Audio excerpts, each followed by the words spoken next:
O preço da liberdade é a eterna vigilância. Você já ouviu essa frase? É muito comum aqui nos Estados Unidos nós escutarmos. O preço da liberdade é a eterna vigilância. Você vai ter que sempre ficar vigiando, sempre observando, para você continuar sendo uma pessoa livre. Meu nome é Elia Wagmacher, se você não me conhece, e sejam bem-vindos ao Mais de Deus podcast.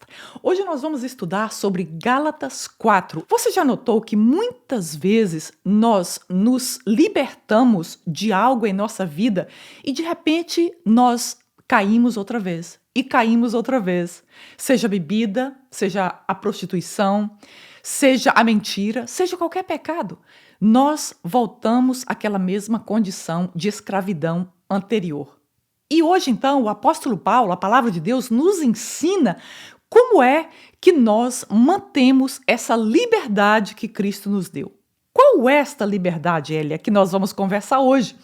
Nós vamos ver que os Gálatas, antes de se converterem, eles participavam de várias religiões diferentes. E essas religiões adoravam vários deuses. Então, os Gálatas, eles se converteram, eles aceitaram Jesus, receberam uma nova vida. E agora, essa fé e essa liberdade dos Gálatas se baseava no fato de que eles agora eram salvos pela fé, pela graça de Deus e não por aquilo que eles faziam. Nós temos a tendência a pensar que nós somos salvos por fazermos a coisa certa, por sermos moralmente corretos. Eu não faço isso, eu não faço aquilo, eu não pratico esse tipo de pecado, então por isso Deus me ama e por isso eu sou uma pessoa santa. Errado. Nós encontramos a nossa salvação e a nossa justificação e a nossa santificação diante de Deus pela fé no Senhor Jesus Cristo. O perigo era os Gálatas sair da dependência de Cristo para a dependência deles mesmos.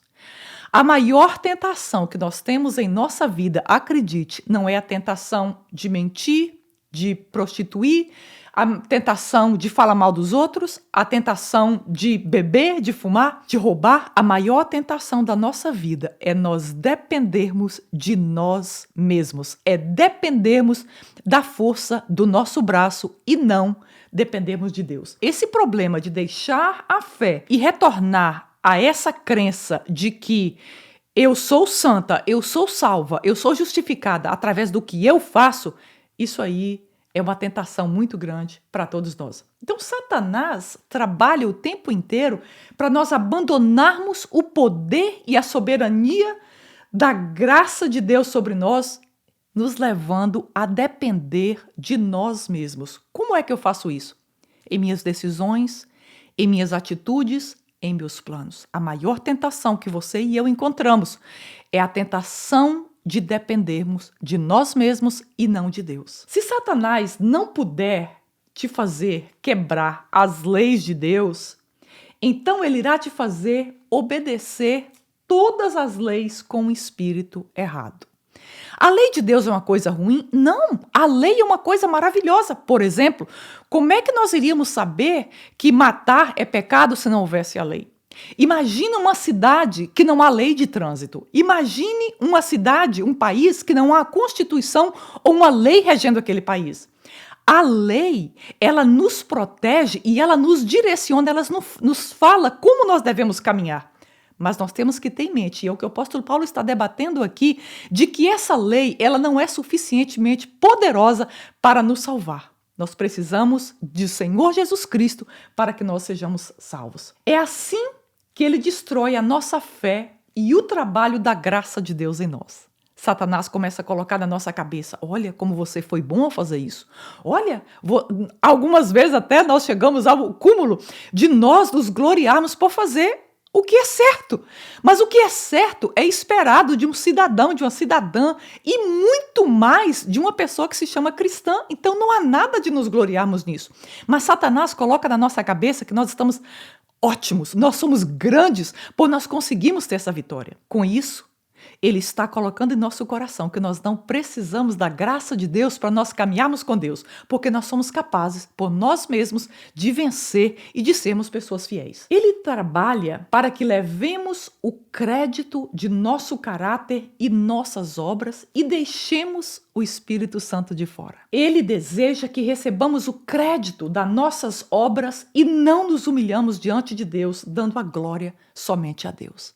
Essa é a tentação que nós precisamos vigiar todos os dias da nossa vida se nós queremos ser livres com a liberdade que a salvação de Cristo nos trouxe na nossa vida. E Paulo diz que até que Cristo seja formado em nós, nós vamos sempre andar por essa tentação de depender de nós mesmos.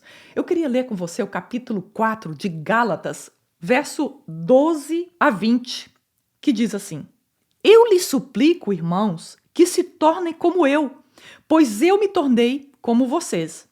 Em nada vocês me ofenderam. Como sabem, foi por causa de uma doença que eu lhe preguei o evangelho pela primeira vez. Embora a minha doença lhes tenha sido uma provação, vocês não me trataram com desprezo ou desdém. Ao contrário, receberam-me como se eu fosse um anjo de Deus, como o próprio Cristo. O que aconteceu com a alegria de vocês?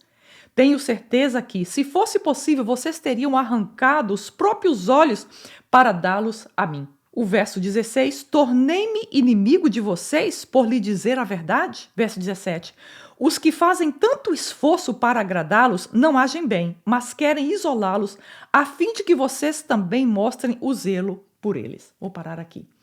A salvação verdadeira e o novo nascimento da nossa vida, ele sempre remodela o nosso coração e a nossa mente. Ontem eu até escutei do Dr. John MacArthur que quando uma pessoa se converte de verdade, há 3 coisas que genuinamente aparecem nessa pessoa. Essa pessoa começa a ter amor no seu coração, essa pessoa começa a ter a humildade em seu coração e essa pessoa começa a ter obediência a Deus. Essas são 3 características importantes de alguém que nasce de novo. Então, quando nós nascemos de novo, há essa mudança do nosso coração e da nossa mente, porque a palavra de Deus e o Espírito de Deus em nós começa a nos transformar. Assim, nós não vivemos mais do nosso jeito, pelo nosso ego, mas nós vivemos por Cristo em nós. Dentro de cada um de nós existe um amor para sermos louvados, para sermos admirados, para sermos elogiados pelas pessoas, não é verdade? Naturalmente, nós gravitamos entre ideias que nos fazem se sentir bem e resistirmos às ideias que nos fazem sentir mal. Quando o nosso amor, as nossas afeições dependem de outras pessoas e não de Cristo, nós vamos sempre gravitar por aí buscando a opinião e a afirmação das pessoas e não de Cristo. Naturalmente, sem o poder de Deus para vencermos nossa disposição natural para o orgulho, nós iremos sempre resistir à fé em nossas vidas. O apóstolo Paulo disse, porque é pela fé que Cristo tira esse controle dominante das nossas vidas e nos remodela à imagem de Deus. Você consegue compreender? Ele nos comprou para a liberdade, nós recebemos essa liberdade, mas a nossa carne o tempo inteiro, ela quer voltar a buscar no exterior afirmação, admiração, louvor.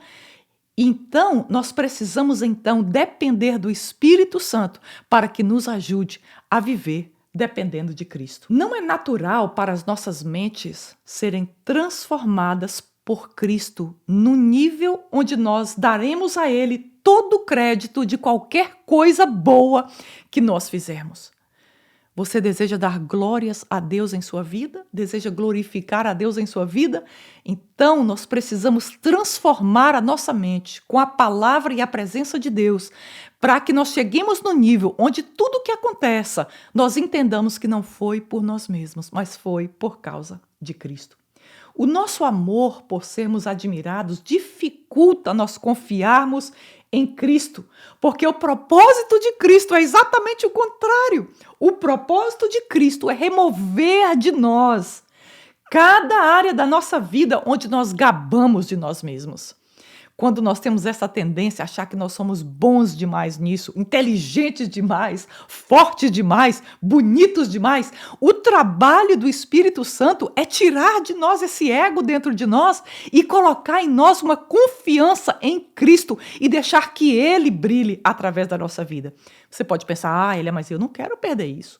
Puxa vida, se tirar isso de mim, eu não vou me tornar ninguém. A ideia é essa, é que Cristo seja tudo em nós. E o que aconteceu ali? Naquele momento havia um grupo de pessoas que chamavam judaizantes. Eles eram cristãos, mas eles não quiseram abandonar os costumes judaicos, que eram de cumprir a lei. Eles acharam no começo que essas duas coisas, o judaísmo e o cristianismo, poderiam e deveriam funcionar juntas.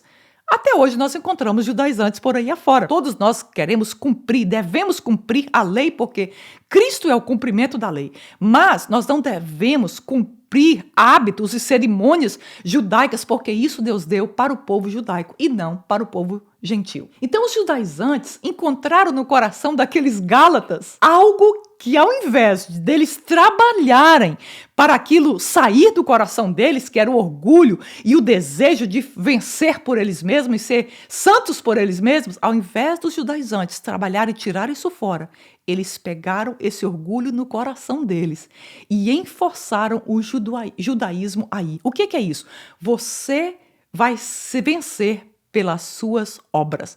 Você vai ser um cristão de verdade, sendo forte, fazendo aquilo que a Bíblia cumpre, indo à igreja todo dia. Não, nós precisamos cumprir essas coisas, mas elas não são a razão da nossa salvação e da nossa santidade, porque unicamente nós somos salvos, justificados e santificados pelo Senhor Jesus Cristo. O apóstolo está dando aqui o seu próprio exemplo. Ele diz, olha, eu fui dos judeus o melhor e mais perfeito dos judeus. Eu cumpri todas as leis, mas isso não me trouxe a salvação.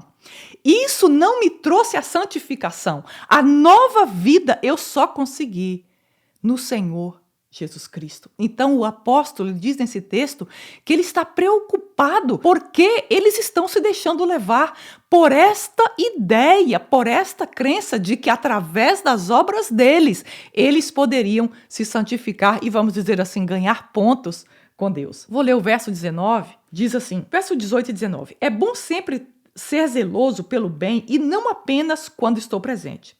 Meus filhos, novamente estou sofrendo dores de parto por sua causa, até que Cristo seja formado em você. 20. Eu gostaria de estar com vocês agora e mudar o meu tom de voz, pois estou perplexo com vocês.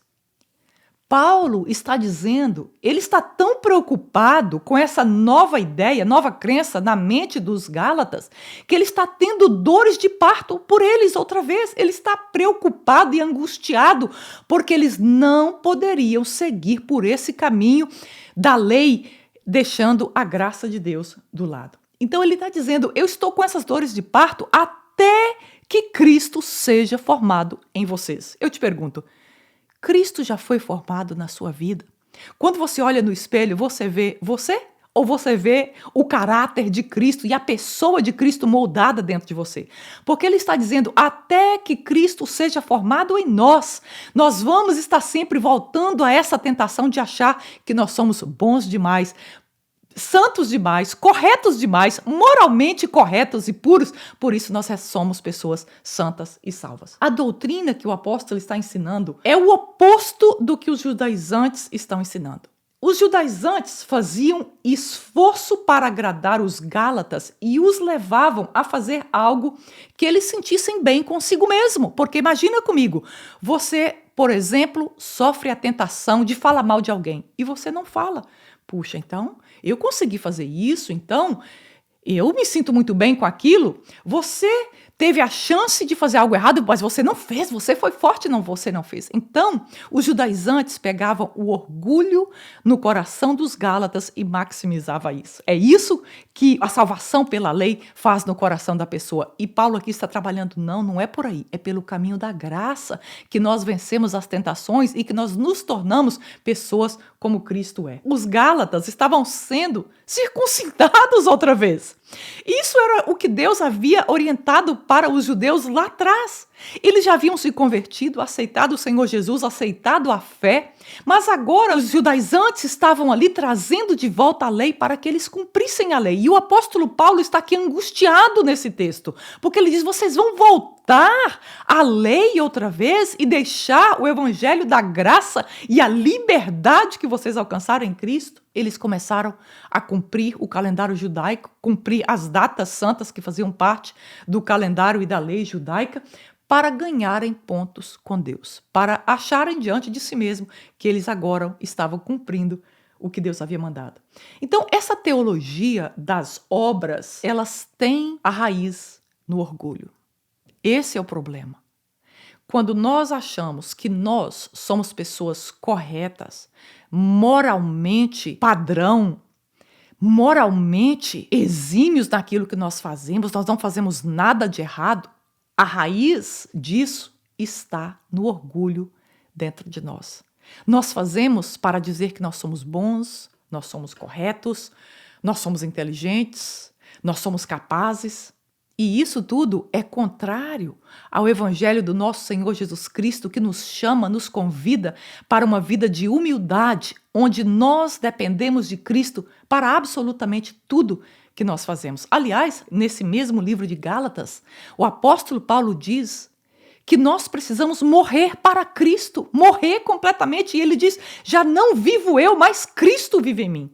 Esse é o ponto para nós nascermos de novo e para que Cristo seja formado em nós. Em contrário, a teologia que o apóstolo Paulo está pregando é que Cristo seja formado dentro dos Gálatas e dentro de nós. O que isso significa?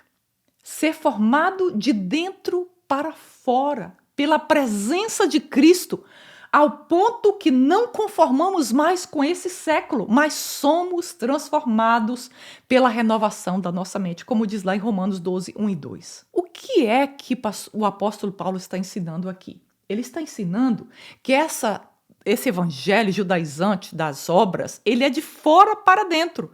Você pratica a lei, você faz as coisas certas, você é moralmente correto, então a sua salvação vem do exterior. Ele está dizendo, a salvação, o evangelho de Cristo e o novo nascimento é uma outra coisa, é o oposto disso. Ele é de dentro para fora. O que acontece dentro?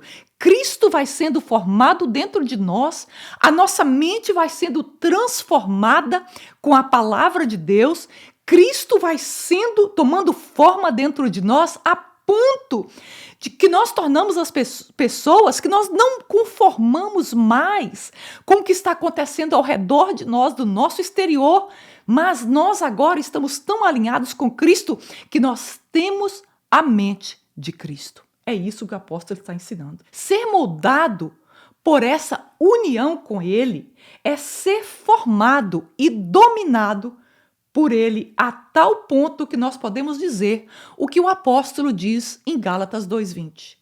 Não vivo eu, mas Cristo vive em mim. Quando Cristo é formado em nós, ao contrário de nos tornarmos uma pessoa fora da lei, rebelde à lei, o poder de Cristo vivendo em nós, reinando e formando Ele em nós, nos faz livres do peso da lei e nos é dado o poder de cumprir e nos deliciar na vontade de Deus.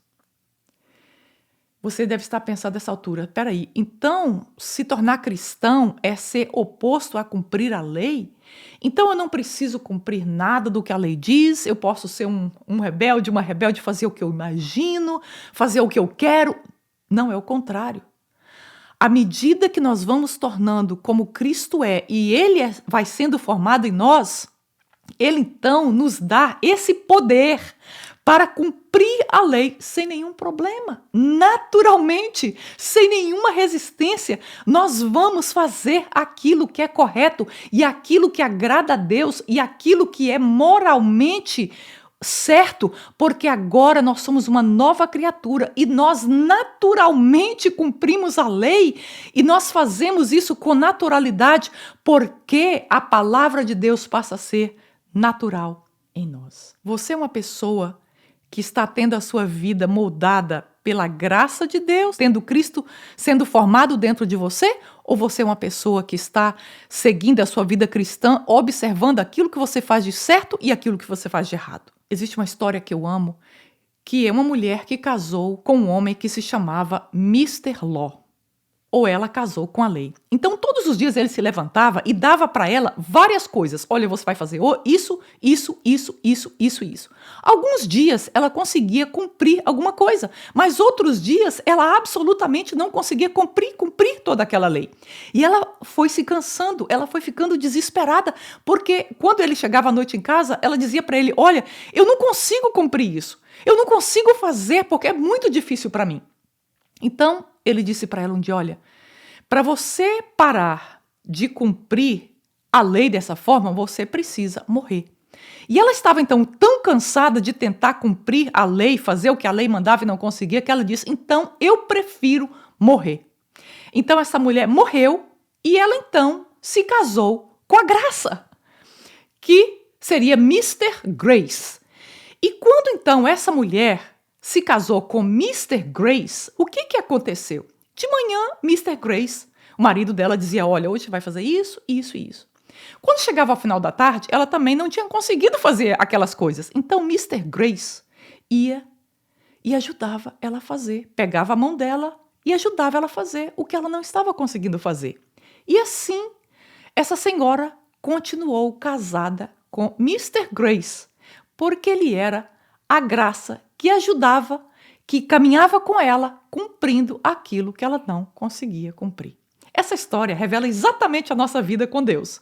Se nós caminharmos pela lei, nós nunca conseguiremos cumprir o que a lei manda, porque a Bíblia diz que somente Jesus foi capaz de cumprir as 630 leis que está no judaísmo para ser cumprido.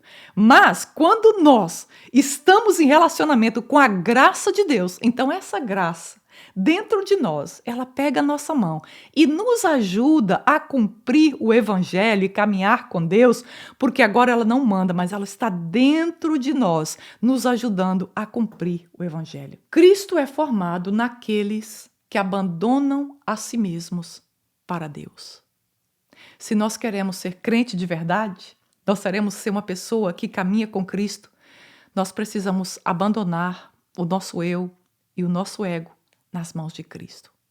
Isso se chama morrer para a lei. É fácil? Não. É a coisa mais difícil que tem. É crucificarmos o nosso eu na cruz com Cristo. Então, quando nós fazemos isso, ele modela a forma dele em nós. Quando o nosso ego sai, quando o nosso eu sai do trono, então ele começa a moldar a imagem dele dentro de nós. Mas para isso nós precisamos deixar de sermos duros, resistentes e admitirmos que sem ele nós não somos nada. Quando nós fazemos isso, então nós encontramos a liberdade, você entende? Quando nós, como nós dizemos em inglês, give up on yourself. Quando nós desistimos de tentar fazer a coisa certa, porque nós não conseguimos, nunca conseguiremos. Quando nós desistimos de Senhor, toma minha vida nas tuas mãos, porque eu não posso. Eu não posso ser crente por mim mesmo. Eu não dou conta de ser um cristão por mim mesmo. Quando nós deixamos o nosso eu e o nosso ego nas mãos dele, e nós então abraçamos essa nova vida, então nós temos a liberdade do Espírito. E agora, esse estudo de hoje é para isso. Você tem essa liberdade? Não caia nessa tentação de voltar a viver pela lei, pelo poder da lei, pelo poder do eu faço certo e eu faço errado. O evangelho não é baseado no certo e errado. O evangelho é baseado no relacionamento com Cristo. Obrigada, Senhor, pela tua palavra, obrigada por essa pessoa que me escuta. Que o Senhor dê a ela o discernimento necessário para viver não mais pelo certo e pelo errado, mas crendo em fé que é pela salvação do Senhor Jesus Cristo que ela é livre do pecado, é livre da velha natureza e ela então pode, Senhor, ele então pode ter uma vida de liberdade. Eu oro em nome de Jesus. Não se esqueça, o preço da liberdade é eterna vigilância. Todos os dias, mantenhamos em mente, é por causa de Cristo que nós somos um cristão aos pés da cruz, intimidade com Ele. Obrigada por você ficar até o final desse estudo comigo. Aperta aí e compartilha essa palavra. Compartilha o Evangelho. Essa é a nossa missão aqui no Mais de Deus. Compartilhar o Evangelho. Manda essa palavra para alguém. Se você ainda não se inscreveu no meu canal, eu te convido, quero estar conectada com você. Se inscreva no meu canal e aperta o sininho aí para que você receba a notificação do próximo estudo. Muito obrigada.